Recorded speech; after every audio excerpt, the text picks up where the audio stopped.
Baik, kali ini kita masuk ke bagian complement. Complement artinya pelengkap.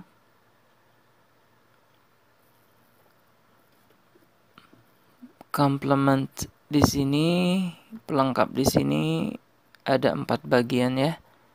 Ini yang pertama atau yang A, subject, identifier, noun, complement after the verb be. Atau disingkat complement ini, yang bagian A ini, yang bagian A ini menjadi SC. Kita artikan.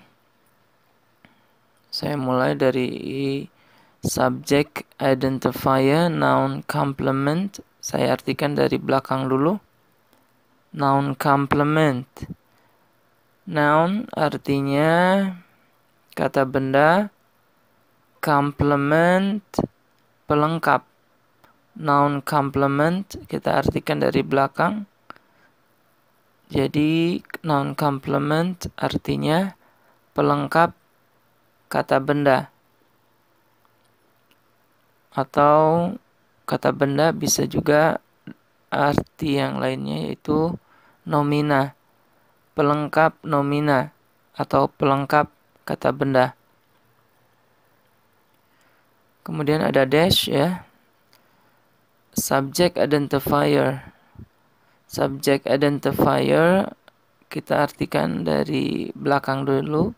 Identifier itu dari kata identify, artinya mengidentifikasi. Dikarenakan identifier kita artikan pengidentifikasi. Pengidentifikasi subjek, pengidentifikasi subjek. Atau mudahnya, jadi identifier itu pengenal. Jadi supaya mengenali subjek itu ada namanya noun complement. After the verb be. After artinya sesudah. The tidak saya artikan. Verb artinya kata kerja. Be masih be ya, atau to be. To be di sini kalau dalam bahasa Inggris ya seperti yang kita tahu ada is, ada are, ya. Kemudian di sini ada contohnya. Carol is a teacher. Carol nama orangnya masih Carol. Is adalah a seorang teacher, guru. Carol adalah seorang guru. Di sini ada kata teacher itu posisinya complement sebagai pelengkap. Kalau melihat pengertian yang di atas, teacher di sini complement tapi jenisnya yaitu subject identifier. Jadi pengidentifikasi subjek. Subjeknya yang mana? Jadi setelah diidentifikasi teacher itu adalah complement, berarti yang depan itu adalah subjek yaitu Carol. Carol subjek, sedangkan is adalah verb be yaitu to be ya. Is itu adalah to be. Jadi Carol subjek, is be atau to be, teacher a teacher adalah complement. Complement dalam bentuk atau jenisnya yaitu noun complement. Pelengkap kata benda. Sebelum kita melangkah ke bagian 2 atau B, perlu diketahui dalam belajar grammar seperti ini memang agak pusing ya.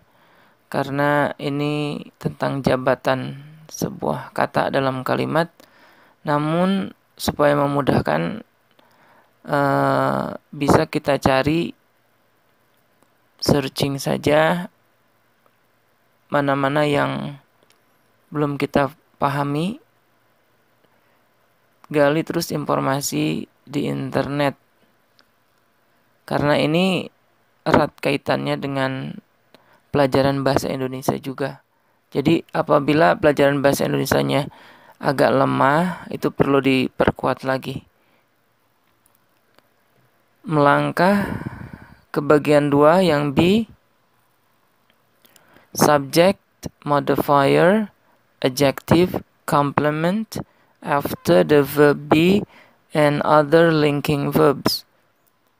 Saya artikan dari subject, modifier, adjective, complement. Saya artikan dari complement dulu ya, karena ini judulnya tentang complement, yaitu pelengkap. Complement, pelengkap adjective, jadi pelengkap kata sifat. Jadi jenis ini jenisnya complement kata sifat. Kemudian di depannya ada subject, modifier. Modifier itu pengubah. Modifier itu bisa atau mendekati kata change, jadi pengubah subjek, pengubah subjek. Nah, kemudian after, sesudah atau setelah, verb be, kata kerja be, and other linking verbs, dan other yang lain linking verb. Other, jadi other linking verbs, kata kerja penghubung yang lain. Kita lihat contohnya. Jack is happy. Jack is happy. Jack artinya masih Jack, nama orang is. Tidak saya artikan, happy bahagia. Jack bahagia. Untuk memahami kalimat ini kita lihat penjelasan yang tadi, yang tentang adjective complement, pelengkap kata sifat. Di sini happy adalah kata sifat, jadi termasuk ya. Kemudian di depannya ada Jack. Kemudian lihat keterangan yang di atasnya, subject, modifier. Subject modifier itu pengubah menjadi subjek. Jadi Jack itu menjadi subjek karena ada happy complement. Jack subjek, is to be atau verb be, happy adjective. Jadi adjective di sini adjective complement ya. Kemudian dari penjelasan di atas ada linking verbs. Di sini tidak terlalu saya bahas, Mungkin bisa dicari ya, di searching saja linking verbs. Ini hanya pengantar saja, pembuka ya. Pembuka saja. Untuk lebih detailnya bisa digali lagi di buku-buku grammar. Biasanya ini sangat lengkap sekali. Jadi ini hanya pengantar saja untuk memotivasi. Misalkan seperti ini linking verb itu ya. Misalkan Jack is happy. Jack bahagia.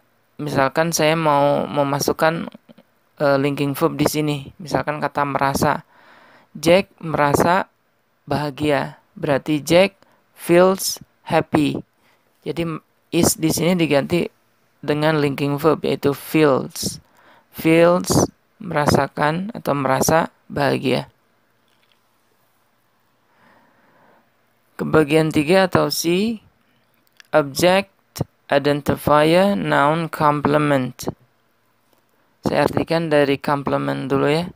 Complement pelengkap, noun kata benda, pelengkap kata benda, atau di sini ada object, identifier, atau pengidentifikasi atau pengenal, atau untuk mengenali objek, ya, untuk mengenali objek. After the direct object, setelah the tidak saya artikan, direct langsung ya, direct object, objek langsung. direct object of a sentence. Objek langsung sebuah kalimat. Of tidak saya artikan. Di sini ada contohnya. They made her chairperson. They artinya mereka, made menjadikan, her dia ataunya, mereka menjadikannya chairperson. Chairperson itu ketua ya. Atau chairman ya, chairperson ketua. Di sini chairperson adalah complement, tapi jenisnya object identifier ya, atau object complement. Karena di sini chairperson itu adalah kata benda. Kata benda sesudah her. Her di sini adalah objek langsung. Kalau they itu artinya posisinya subjek ya.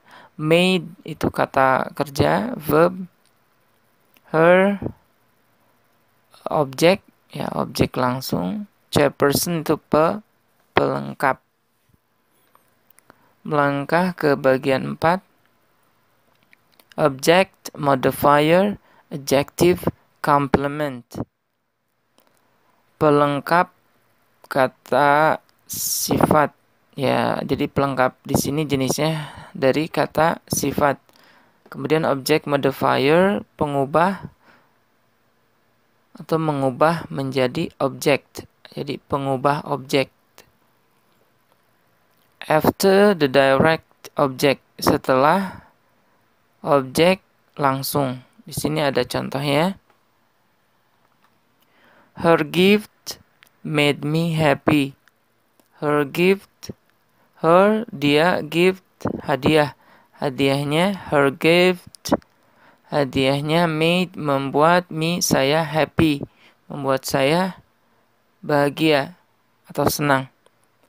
Di sini happy menurut keterangan di atas adalah objek complement dari jenis kata sifat. Jadi happy di sini complement atau pelengkap. Karena di depannya ada me. Ada direct object ya. Kalau made di sini kata kerja, her gift adalah subjek. Sebelum saya tutup, mungkin kalau pelajaran seperti ini memang agak pusing, namun sebagai pengetahuan ini perlu juga supaya ada keterkaitan supaya kita tahu ternyata ada keterkaitan antara bahasa Inggris dengan bahasa Indonesia yang pernah kita pelajari di sekolah.